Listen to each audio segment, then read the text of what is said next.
வணக்கம். செல்வகுமாரின் இந்திய வானிலை ஆய்வறிக்கை அனைத்து மாநிலங்களுக்குமானது. 2025 ஏப்ரல் 19 சனிக்கிழமை அதிகாலை ஆய்வறிக்கை. அதிகாரப்பூர்வ வானிலை அறிக்கைக்கு இந்திய வானிலை ஆராய்ச்சித்துறை அறிக்கையை பார்க்கப்போம்.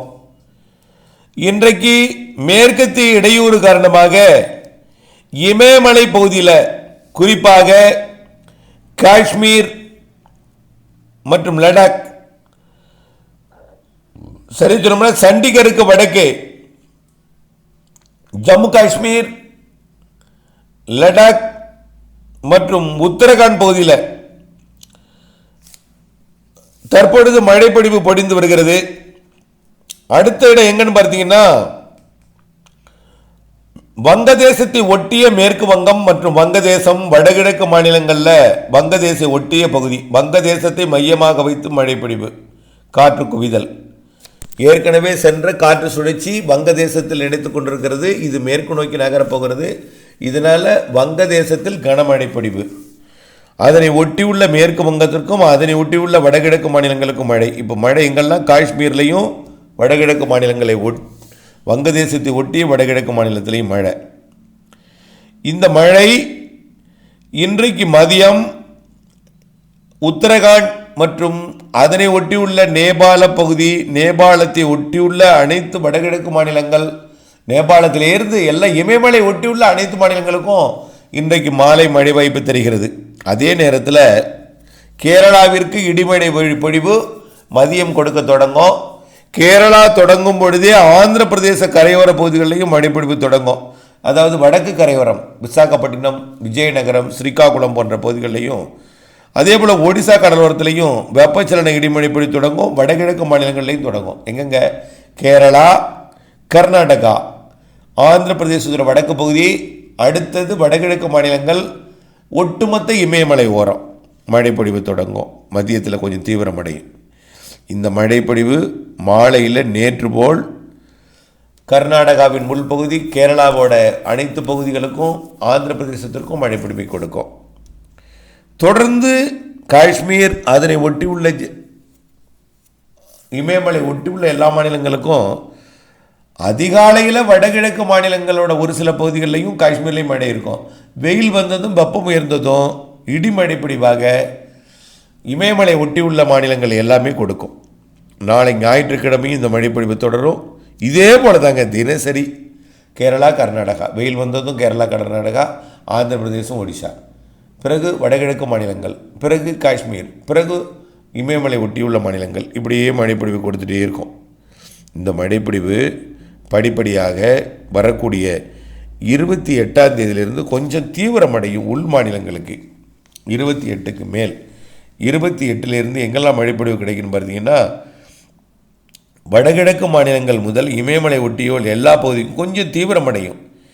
அதாவது மே முதல் வாரத்தில் பார்த்திங்கன்னா வடகிழக்கு மாநிலங்கள் தொடங்கி மத்திய மாநிலங்கள் வரைக்கும், உத்தரப்பிரதேசம், மத்திய பிரதேசம், பீகார், ஜார்க்கண்டு, ஒடிசா, சத்தீஸ்கர், ஆந்திர பிரதேசம், கேரளா, கர்நாடகா, தமிழ்நாடு, தெலுங்கானா, மகாராஷ்டிராவோட மத்திய பகுதி, கிழக்கு பகுதி எல்லாம் மழைப்பொழிவு, ஆங்காங்கே இடி மழைப்பொழிவு கொடுக்க தொடங்கும் மே முதல் வாரத்தில்.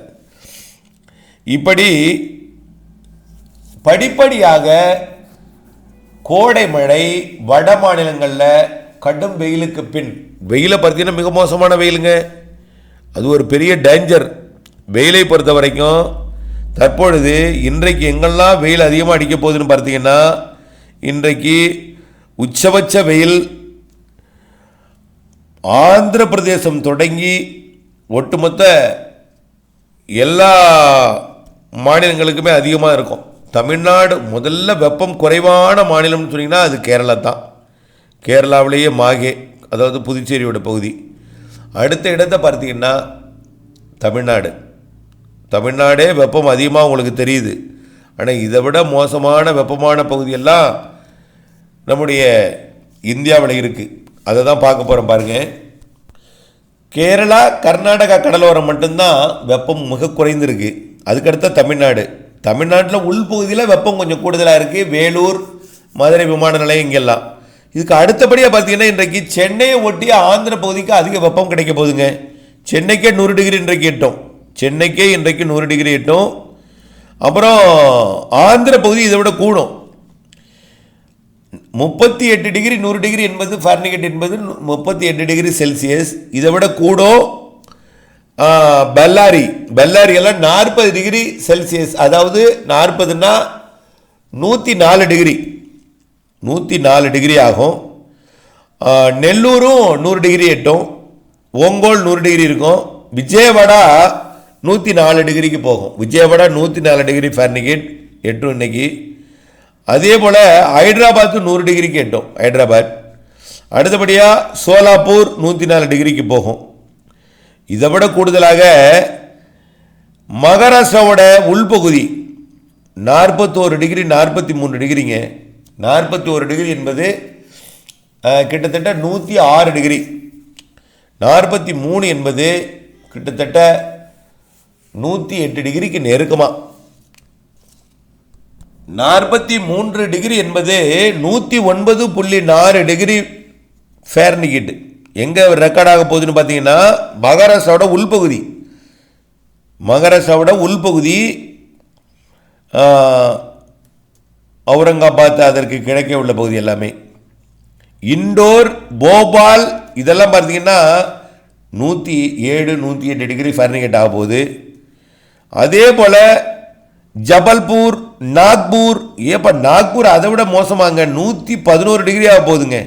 நாக்பூர், ராய்ப்பூர் இதெல்லாம் 104லேருந்து 110 வரைக்கும் போக போகுது.